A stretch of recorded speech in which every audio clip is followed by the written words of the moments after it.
Boa tarde, dia 18 de junho, aula de embriologia geral para as turmas de biologia 12A e 20A. Hoje nós vamos continuando falando sobre a história da placenta, mas agora eu quero contar para vocês como funciona a placenta na prática, como vai funcionar o fluxo de substâncias via placenta, tá bom? Antes disso, eu tenho para mostrar para vocês um modelo que surgiu a ideia para mim na quarta-feira, me deu essa ideia meio maluca, eu falei assim, vou fazer. Aí fiquei super animado para fazer o modelo e eu queria mostrar para vocês. Antes disso, eu vou ali no fundo pegar os modelos tradicionais de córeo para a gente dar uma conferida, tá?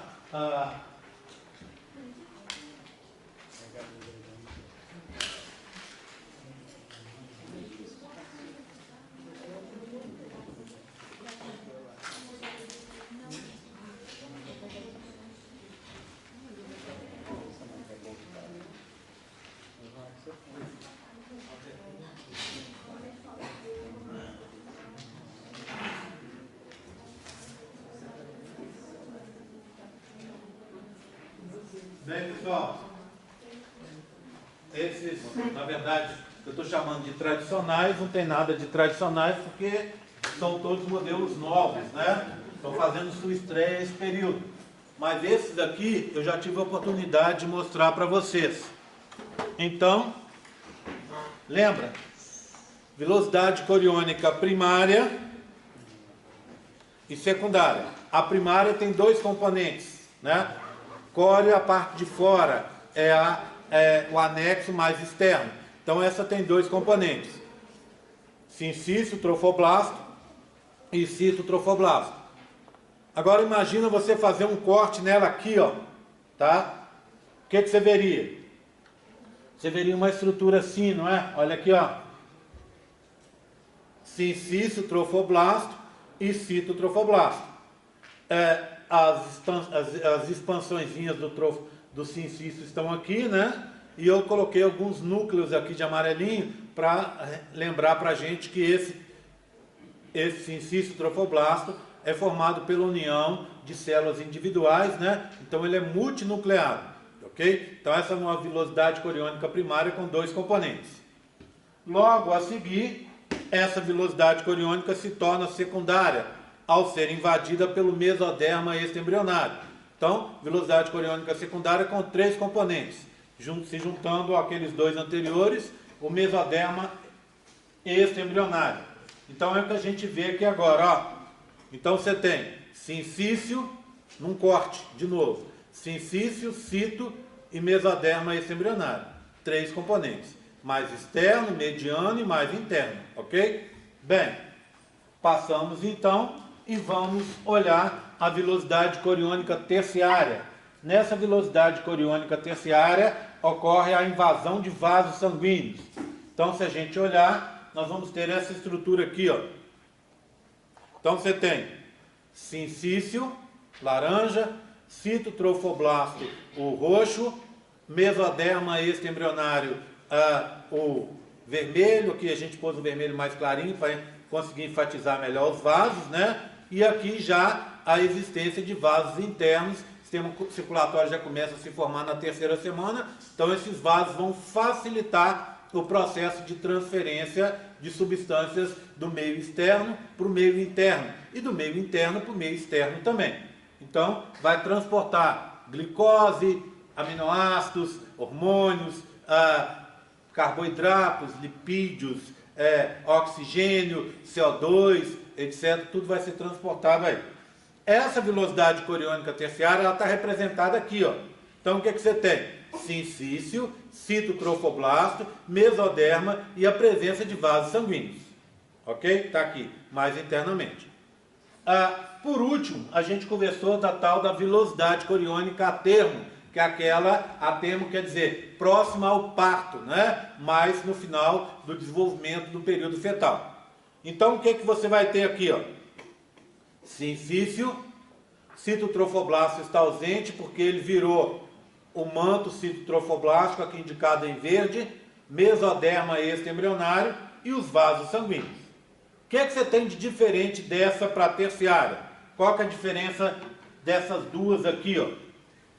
É que nessa vilosidade coriônica aqui, você aumentou o diâmetro dos vasos, eles ficaram com maior diâmetro e mais periféricos para facilitar o transporte. Apesar de facilitar o transporte, o risco de ruptura era maior. Portanto, foram criados essas expansões que são mantos citotrofoblástico, que servem para prender a velocidade dentro do seio interviloso.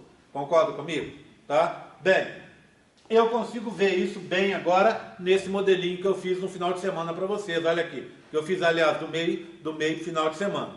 O que eu tenho aqui? Essa é a velocidade coriônica a termo. Olha primeiro o sincício. Está vendo como ele ficou mais fino? Olha como aqui está bem mais largo, aqui está bem mais fino. Então o sincício trofoblástico ficou mais fino para facilitar a absorção de substâncias. Então o sincício está mais fino, aqui indicado de laranja. O citotrofoblasto está ausente.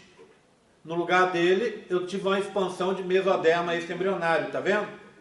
Os vasos sanguíneos que eram pequenos e centrais, então eu tenho artérias e veias aqui, não é isso? Eles vão ficar mais externos e com diâmetro maior, para facilitar a absorção de substâncias, certo? Então, para evitar, como eles ficaram mais periféricos e maiores, há uma chance maior de ruptura desses vasos. E aí você tem um descolamento de placenta. Para evitar isso, foram criadas essas estruturas, essas expansõezinhas, que a gente já viu lá, que vieram do trofoblasto, e a gente chama isso aqui de manto citotrofoblástico. Tá certo? Então, velocidade coriônica a termo, terciária, secundária e primária, aquelas outras que eu mostrei antes. Tudo bem? Tranquilo? Então, esse é o componente fetal da placenta. O componente materno da placenta é a decídua, também já olhamos isso na aula passada. O que é a decídua? É uma transformação do endométrio, a parte interna do útero, principalmente na sua porção funcional, no seu extrato funcional. O que acontece com ele? Ele vai ficar rico em fibroblastos, esses fibroblastos vão fazer uma barreira e vão fazer uma barreira em volta do embrião, que assim ele fica protegido contra o ataque do sistema imune materno. Então, a placenta, ela é formada ela é formada pela união da decídua basal e das velocidades coriônicas terciárias. As velocidades coriônicas, o córeo viloso, não é isso? Córeo com velocidades, ou córeo frondoso, ele é formado, então, ele é da parte embrionária, parte fetal, enquanto a mãe dá para a formação dessa estrutura a decídua basal. A placenta, ela é subdividida em unidades. Cada porçãozinha da placenta a gente chama de cotilédone, tá? Cotilédone. Então a placenta, ela é subdividida em gominhos. Cada gominho é um cotilédone. Então, se você olhar, você teria uma estrutura assim, ó. Pensa bem. Você teria o cordão umbilical, o bebê está aqui, ó. Tudo bem? O bebê está aqui. Aí você tem a placenta, que é uma estrutura arredondada, não é isso? Aqui vindo o cordão umbilical, se fixando no meio dela, na maioria dos casos. Vasos sanguíneos partindo daqui. Vários vasos sanguíneos partindo daqui. E aqui é a parte fetal, a parte materna. Isso aqui vai ficar enfiado no útero materno. Se você olhar isso aqui e fizer uma volta, você vai ver uma estrutura assim, ó, arredondada, dividida em pedaços. Cada pedaço desse aqui, ó, cada região dessa, cada gominho desse é um cotilédone, tá? Então é um cotilédone. Cotilédone. Cotilédone, tá? Ok? Bem, se você pegar um cotilédone desse, ele tem milhares de regiõezinhas aqui, que são as regiões funcionais da placenta. Então, se você pegar uma regiãozinha dessa e ampliar, você vai ver o que tem no meu modelo. Você tem algumas regiõezinhas assim, ó, tá? Cara, infelizmente, você vai ter várias regiõezinhas assim, ó. Essas regiõezinhas que estão aqui, ó, tá? São formadas pela descida basal, que está aqui, ok? E enfiado nela, você tem a vilosidade coriônica. Velocidade coriônica primária, secundária e depois terciária, são a parte fetal, e aqui a descida, ó. Aqui é descida.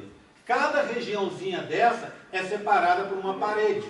Essa parede a gente chama de septo interviloso. Então esse é um septo interviloso. E o espaço é o seio interviloso. Como é que funciona? A mãe joga sangue aqui, nesse seio, e depois suga esse sangue de volta. Enquanto esse sangue está banhando a vilosidade, acontece a difusão e a osmose. Ou seja, captação de substâncias que estão em excesso na parte materna e faltando na parte fetal. Por exemplo, na parte materna tem muito oxigênio, mais do que na parte fetal. Por que na parte fetal tem pouco oxigênio? Porque o metabolismo é elevado e ele está queimando esse oxigênio. Tudo bem? Na parte fetal você tem muito CO2. Por quê? Por causa desse metabolismo elevado. Tá? Então o que acontece ali? Uma hematose. Entra no bebê o CO2, entra no bebê o oxigênio e sai do bebê o CO2. Concorda comigo? Deixa eu só dar uma levantada aqui, que eu estou achando que isso aqui está um pouco baixo. Só um segundinho, vamos ver se melhora. Isso aqui anda meio duro. Eu fico com medo de quebrar. Pronto. Tá? Ó, pro céu agora. Pronto, acho que tá bom. Tá alto ainda. Aí. Agora sim. Tá? Bem. Então acontece essa tal dessa hematose aí. Tá? E a gente vai agora dar uma conferida só na estrutura. Tá? Eu tenho aqui 3 modelos. Giovana vai pegar um, vai olhar, vai ir até lá na mesa final lá. O outro vai acontecer a mesma coisa, a Bianca vai pegar e vai ir até chegar lá na Júlia, tá? Todo mundo poder olhar, e eu vou ficar com um aqui, tá? Então o que eu tenho? Olha, essa parte rosa é a desse, essa parte rosa aqui seria uma representação do miométrio, músculo liso do útero. Essa parte amarela que está aqui, ó, é a descida basal, tá? Cada espaço desse é um seio interviloso, separado por septos intervilosos, tá vendo? Ó? Lá dentro fica uma velocidade coriônica terciária, com vaso sanguíneo lá dentro dela, tá? Aqui em cima, então, eu pego milhares dessas, eu tenho um cotilédone. E a soma de cotilédones vai dar uma placenta. Bem, o bebê estaria aqui boiando, ó. Então, esse é o cordão umbilical. Revestimento do cordão umbilical, igual nós aprendemos na aula passada, epitélio amniótico. Revestimento da cavidade amniótica, epitélio amniótico. E aqui está o líquido onde o bebê vai estar boiando. Bem, vasos sanguíneos aqui assim, não é? Só lembrando uma coisa. Falei na aula passada, preciso reforçar. O que acontece na velocidade coriônica é a mesma coisa que acontece dentro da nossa pequena circulação. Lembram? Grande circulação do corpo para o coração, do coração para o corpo. Não é? Então a grande circulação começa no átrio direito e termina no ventrículo esquerdo, não é isso? É o sangue chegando ao coração, vindo do corpo e saindo do coração para o corpo. Essa é a grande circulação. Normal. O que eu quero dizer com normal? Veias levando sangue venoso e artérias levando sangue arterial. Sangue venoso, sangue rico em CO2. Sangue arterial, sangue rico em oxigênio. Concorda comigo? Esse é o padrão. Só que na pequena circulação, o que é a pequena circulação? Ventrículo direito, pulmão, átrio esquerdo. Não é isso? Essa é a pequena circulação, que vai do coração para os pulmões aqui do lado e volta para o coração. No pulmão acontece essa troca, essa hematose, não é verdade?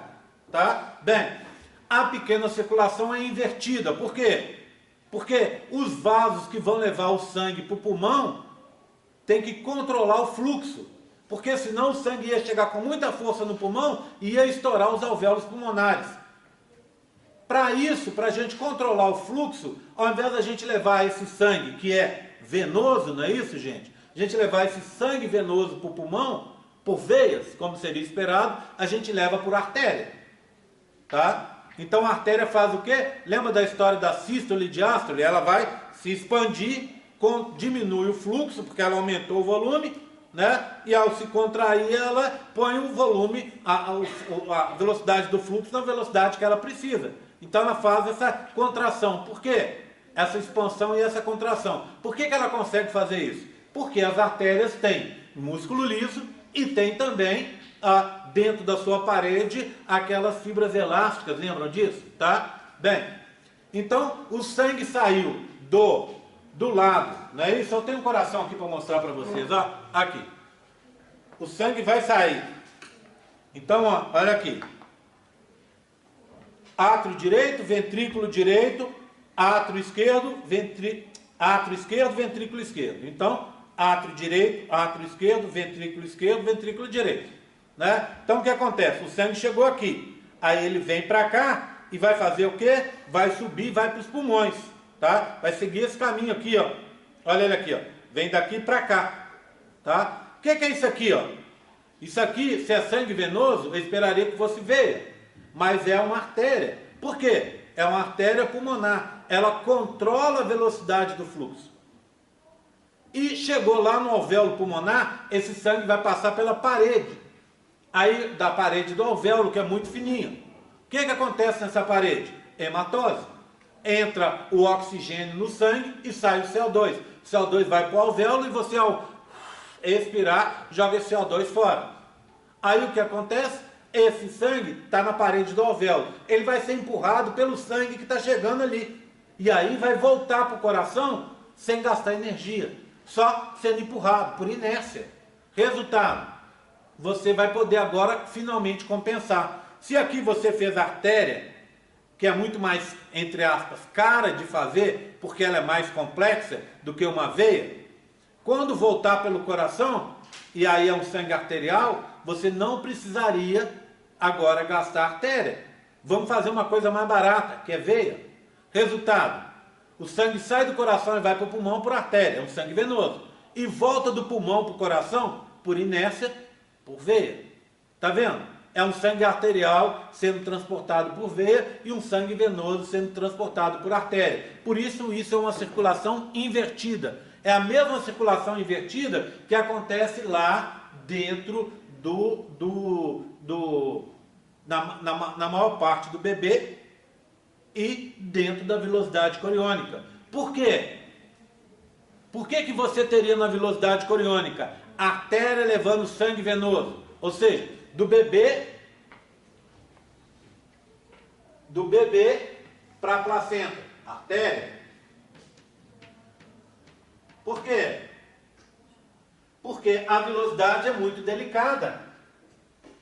A circulação é muito elevada no bebê, muito mais rápida do que a nossa, e o sangue chegando com velocidade na velocidade, ele ia destruir a velocidade. Então, para controlar esse fluxo, o que você faz? Você põe a artéria para levar o sangue venoso. E ele chega aqui, faz uma voltinha e volta. Por inércia. Então, quem vai tirar o sangue dali é a veia. Lembra daquela história do emoticon que eu mostrei para vocês? Né? 2 artérias e uma veia. Não é? Então, essa veia está levando sangue rico em oxigênio.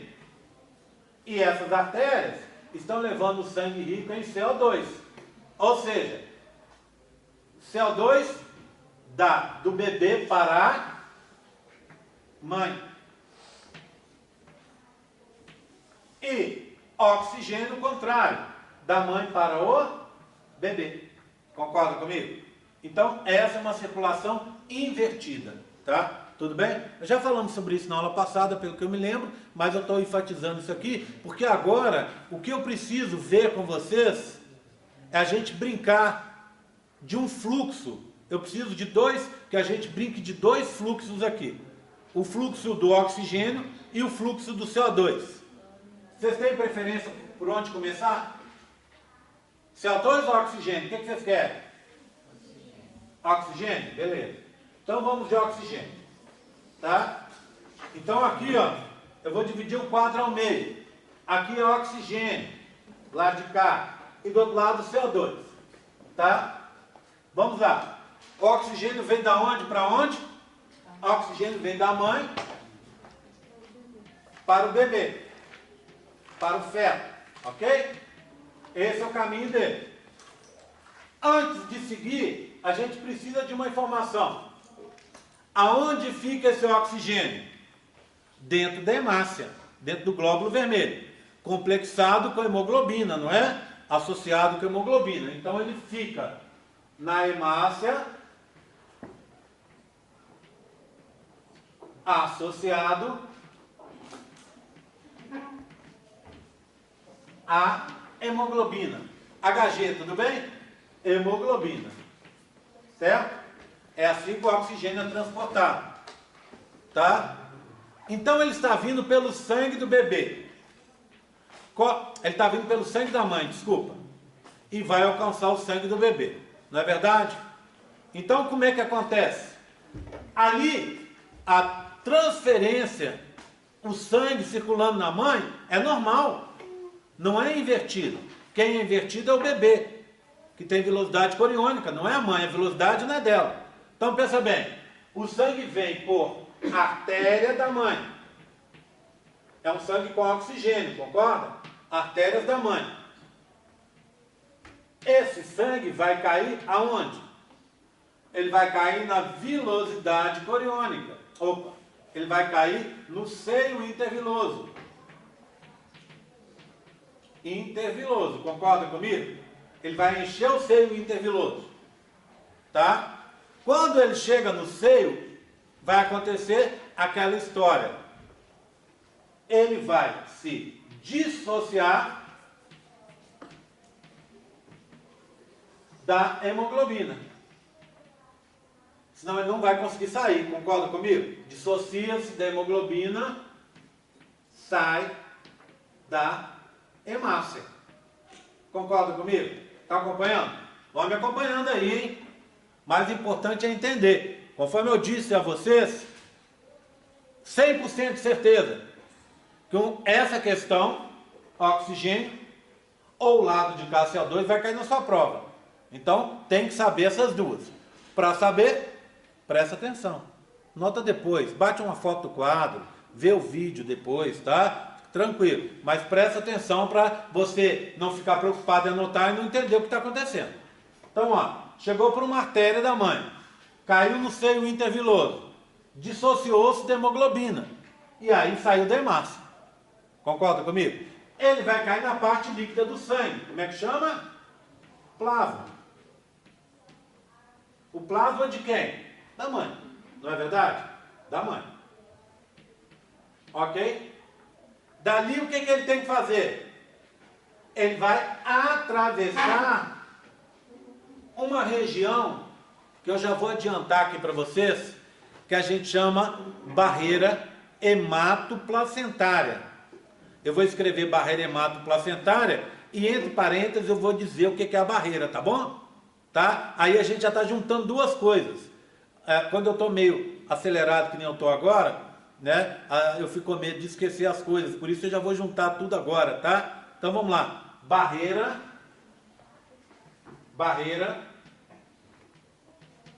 hematoplacentária. Vamos pegar esse nome e prestar atenção? Hemato é sangue.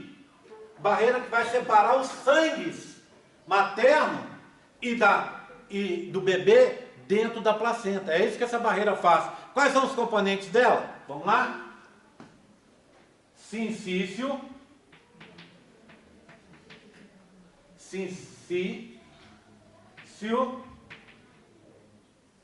cito,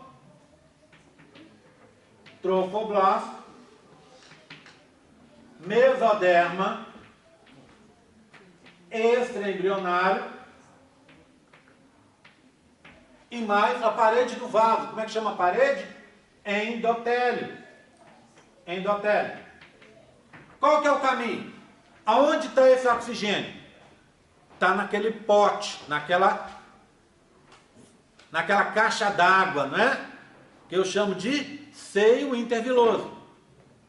Ele está indo para onde? Para dentro da vilosidade. Então, qual que é o caminho? Da onde que ele tem que atravessar? Para onde? Ele vem do sincício, passa para o cito, passa para o mesoderma extraembrionário e atravessa o endotélio. Concorda? Ele está vindo de fora para dentro, não é? Ele está atravessando a vilosidade assim, moçada, ó, ó. Ele está aqui, ó. Então isso aqui está boiando lá, concorda comigo? Né? Então o que que ele faz? Ele está aqui fora, ó, o oxigênio. Então ele tem que atravessar para ir para dentro. Então ele atravessa o quê? Ele vai atravessar, cadê ele? Aqui. Ele vai atravessar o sincício, o cito, o mesoderma e a parede do vaso. Concorda comigo? O endotélio. Para cair no interior do vaso. Aí ele cai aonde? Como é que chama a parte líquida do sangue? No plasma.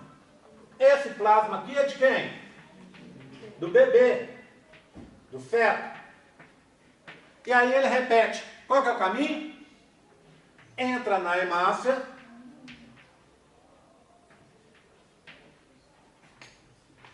E associa-se à hemoglobina.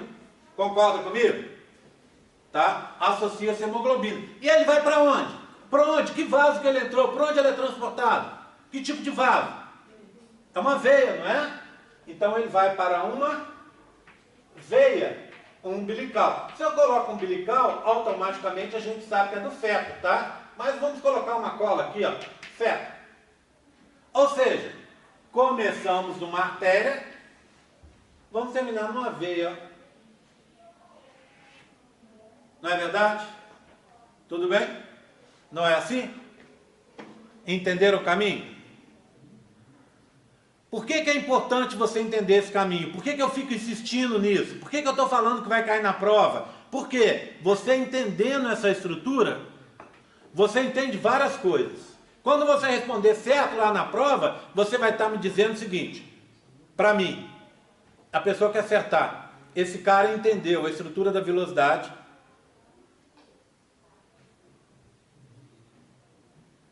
Alguma dúvida? Não, é isso aí mesmo. Você entendeu a estrutura da vilosidade? Você entendeu a estrutura da placenta? Você entendeu circulação invertida? Tá? Você entendeu a estrutura do cordão umbilical, não é? Tudo isso numa resposta só. Por isso que eu não tenho medo de falar com vocês que isso vai cair na prova. Por quê? Porque isso é muito importante. Essa parte final toda está junto aí. Concorda comigo? Tá? Então tem que guardar. Entendeu?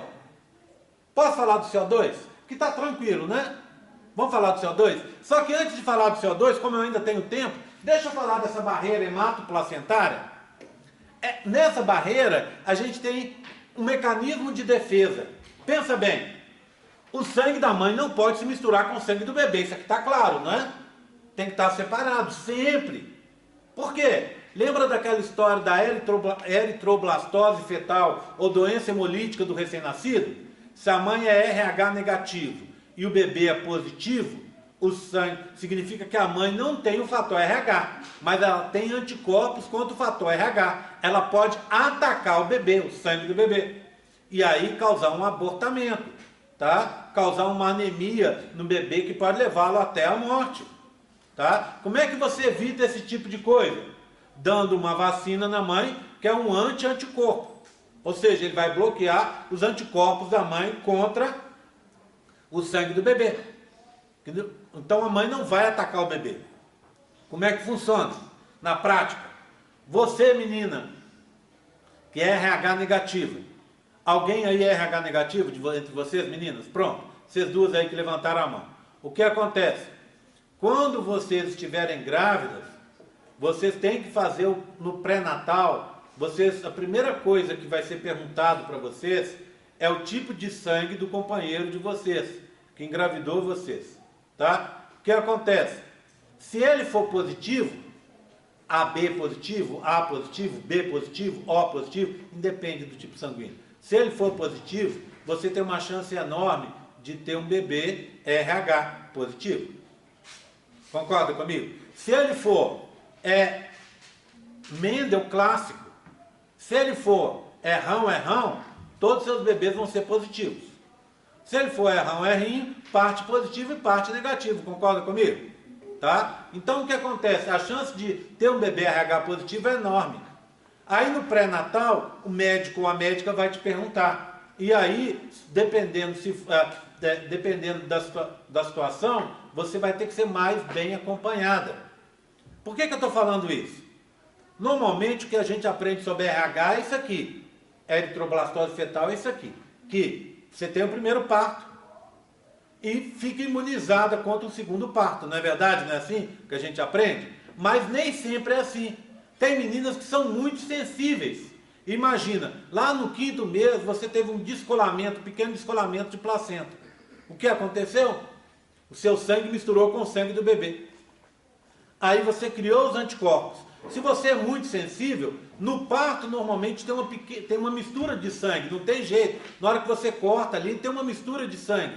Se você for muito sensível, no parto o seu sangue pode atacar de novo o sangue do bebê e aí causar o problema. Então, muitas vezes não é só no segundo parto, pode acontecer antes.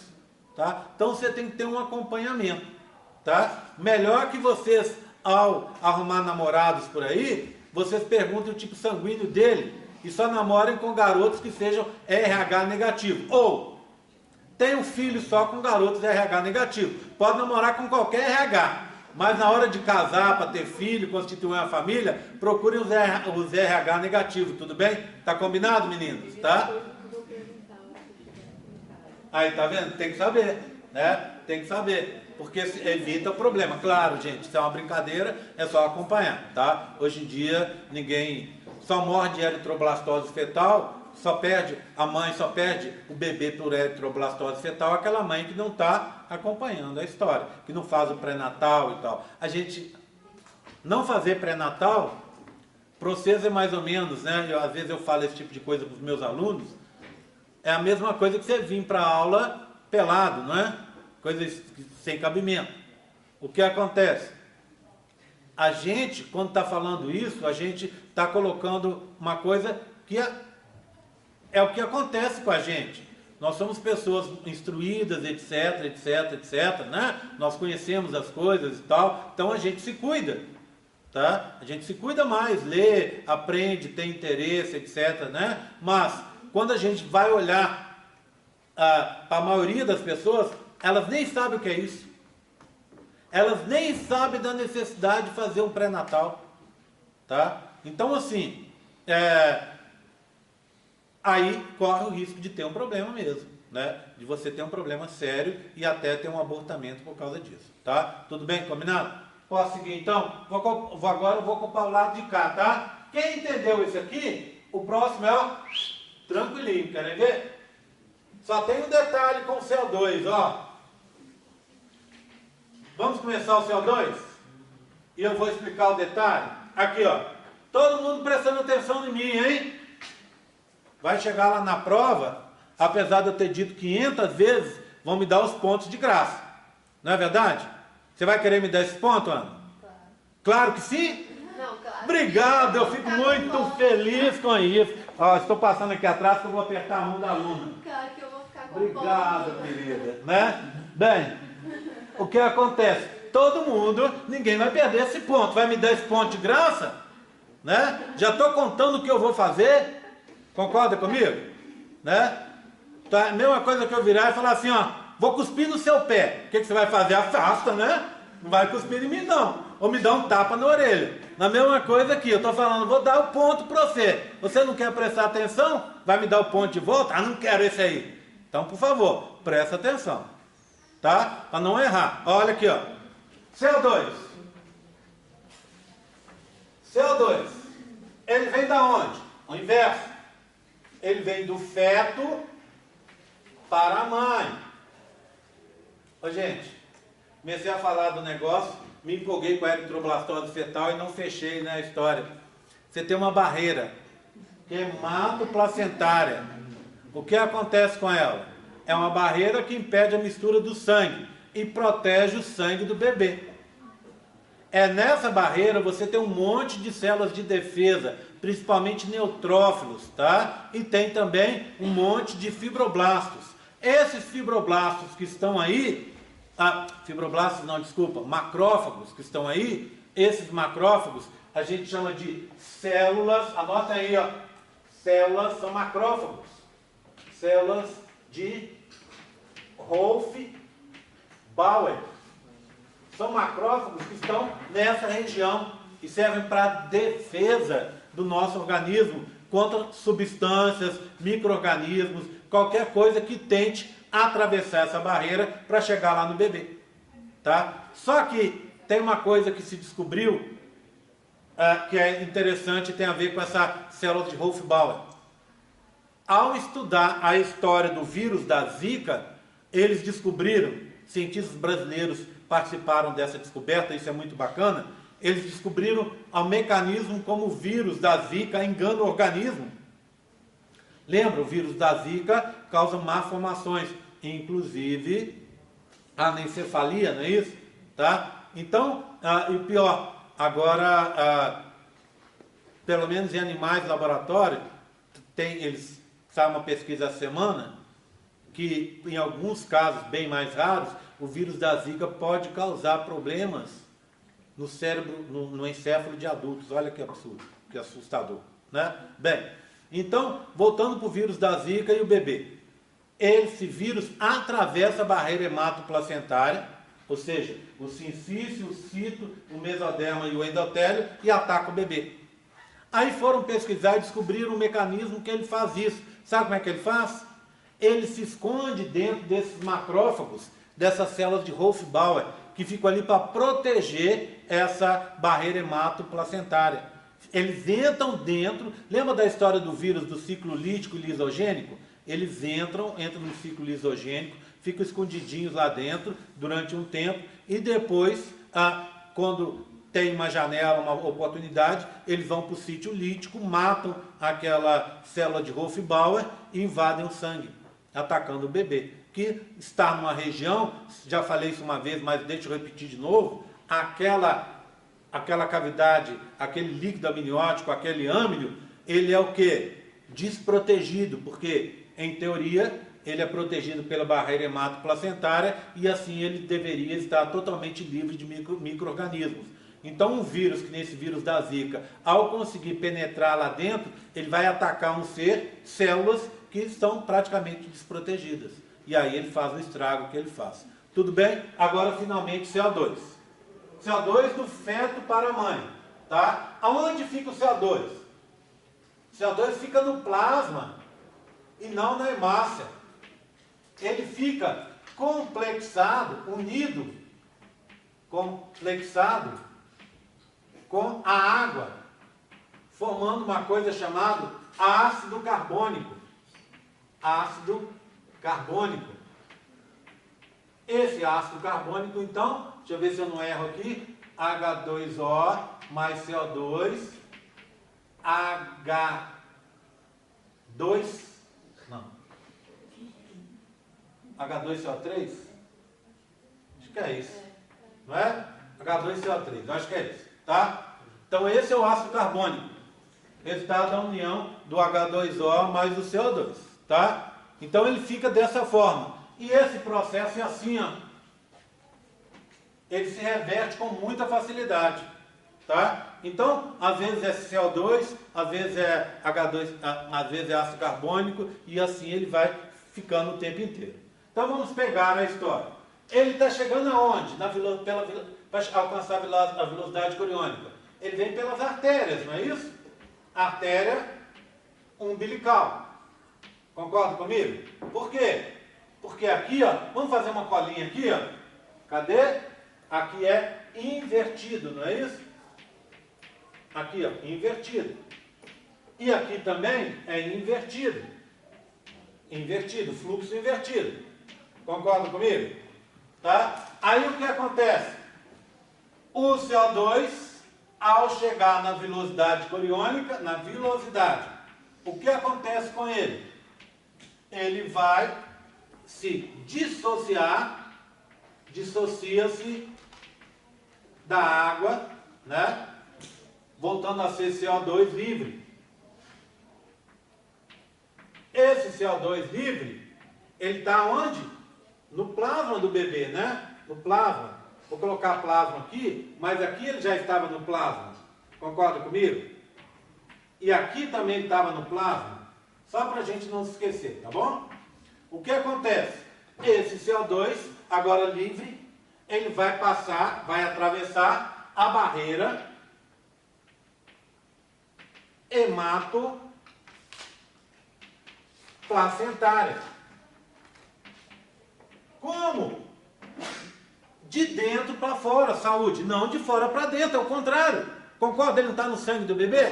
Então ele tem que fazer o seguinte. Ele vem, olha, da parede do vaso, endotélio, atravessa o endotélio, atravessa o mesoderma extraembrionário. Vocês estão vendo que eu não estou preocupado se é folheto externo, se é folheto interno? Esqueçam isso aqui. Lembra que depois vai juntar o externo com o interno, tá? Aí ele atravessa o citotrofoblasto e vai atravessar, por último, o sincício, não é isso? Invertido, tá vendo? Porque ele está indo de dentro para fora. E aí ele cai aonde? No seio interviloso. Interviloso. E nesse seio interviloso, ele vai de novo se complexar com água, formando o ácido carbônico. E esse ácido carbônico, ele vai ser transportado pela mãe, por uma veia. Veia. Olha aqui, ó. De novo. Começamos numa artéria e terminamos numa veia. Só que aqui a artéria era da mãe, aqui a artéria do bebê. Aqui a veia do bebê, aqui a veia é da mãe. É simples. Dá para ganhar esse pontinho? Posso contar? Posso? Se errar, eu posso tirar 2, então? Acabei de falar com vocês garantindo que não vão errar, então não precisa ter medinho, tem? Alguém não entendeu? Carol, oi? Se acertar, posso dar 1. Pronto. Tá? E se errar, eu tiro 2. Tá? Tudo bem? Combinado? Então, ó, alguma dúvida aí? Dúvida? Tranquilo? Tá? Então essa é a circulação placentária que vocês têm que guardar para a prova. Ok? Posso encerrar por aqui? Placenta eu acabei. Tá? Alguma dúvida? Aula que vem, só relembrando, já falei hoje cedo, mas vou falar de novo. É bom que a gente grava aqui. Aula que vem é a nossa penúltima aula. Nós vamos ter... Não fala graças a Deus não, Carudo. Ficou assim, falou, comemorou, tá? O que acontece? A nossa última aula vai ser gêmeos, tá? E mais um outro tópico que eu estou resolvendo, o que eu vou dar, tá certo? E aí, isso na aula que vem. Na última aula, naquela semana da nossa prova, a prova já foi marcada, eu mandei mensagem para vocês, não é isso? Eu estou pretendendo fazer uma aula diferente. Eu estou pretendendo que a gente reunir a turma nesse horário aqui, se vocês todos puderem, a gente fazer essa aula de revisão e talvez andar mais um pouquinho mais para tarde, pouca coisa, mais meia hora, talvez na aula seguinte, se vocês puderem, tá? Para eu não ter que dar uma revisão de manhã e outra tarde. Aí a gente faria num horário só para todo mundo e eu dou a revisão. Qual que é a vantagem que eu acho da revisão assim? Vantagem da revisão assim é que vocês vão poder tirar as dúvidas de vocês. Eu vou fazer exatamente daquele jeito que eu fiz da outra vez, que é botar todos os modelos aqui e falar dos modelos e explicar o assunto todo que vai cair na prova, tá? E aí vocês, diferente de assistir em casa, vocês vão estar presentes e podem tirar dúvida. Então vai ser naquela última semana, na semana nossa da prova, tá certo? Tá combinado? Tá? Tá certo? Bem, então, esse que é o combinado, como as coisas vão caminhar, tá? E então semana que vem a aula normal e na outra aula, a aula de revisão, tá? E aí semana que vem a gente volta a falar sobre horários das coisas. Eu já enviei para vocês as mensagens sobre a data da prova, que não vai mudar, dia 7, dia 14, e mandei para vocês a data sobre a recuperação, que a gente combinou, sábado, dia 23, tá bom? Combinado? Tá? Quem for fazer o fechamento para a prova de recuperação, tanto dos esboços dos modelos, quanto do questionário, é quarta-feira, dia 20, não é isso? Quarta-feira, dia 20. Não se esqueçam, tá? Eu não abro questionário além desse prazo. Por dois motivos. Primeiro, ele já está há bastante tempo colocado lá para vocês. Você pode fazer aos poucos, tá? E segundo, porque as monitoras precisam conferir os questionários para ver se está tudo certo. E conferir os esboços também, para ver se todo mundo fez tudo. E aí elas me enviam. Então na quarta-feira fecha, elas têm quinta e sexta de manhã para fechar e me enviar, para eu saber quem é que vai estar apto ou não a fazer a prova de sábado, tá? Oi. A Thalita já colocou que não vai dar monitoria na quarta. Aí isso aí, ela presta atenção que eles colocam os avisos ali fora, tá? Para depois vocês não se complicarem. Um assunto muito importante, me desculpa se ela está prolongando um pouquinho, porque esse assunto é muito importante, eu estou lembrando agora e eu não posso esquecer de falar para vocês, todo mundo prestando atenção. Imagina a seguinte situação, eu fiz a primeira prova, fiz a segunda e preciso de 80 pontos para passar, 80% na prova para passar, 80 pontos não, calma, 80%. Eu faço a prova 3 e consigo 70. Qual que era a regra? Se eu consigo, quem pode fazer recuperação é quem tem 59,9 para baixo, não é verdade? Não é? Na verdade 59,9 vira 60, e aí quem tem, ficou arredondado lá 59. Tá? Então se você tem 59 para baixo, você pode fazer recuperação. Mas não da prova 3. Na prova 3, eu faço uma outra coisa boa para vocês, que é assim, ó. Você fez a prova 3, precisava de 80, conseguiu 70, você ainda está na média. Significa que na teoria você não poderia fazer a recuperação dela, estaria reprovado direto. O que eu permito na prova 3? Que quem não conseguiu nota para ser aprovado, independente da nota que conseguiu na prova, pode fazê-la de recuperação. Não é bom? Não é? Então, por exemplo, esse cara, essa menina, que precisava de 80 e conseguiu 70, ela pode fazer a prova 3 de novo. Mas veja bem, é a prova 3. Não é a prova 2, não é a prova 1, prova 2 e prova 1. Prova 1 já encerrou, inclusive a recuperação. A prova 2 encerra dia 23, inclusive recuperação. A gente põe uma pedra em cima.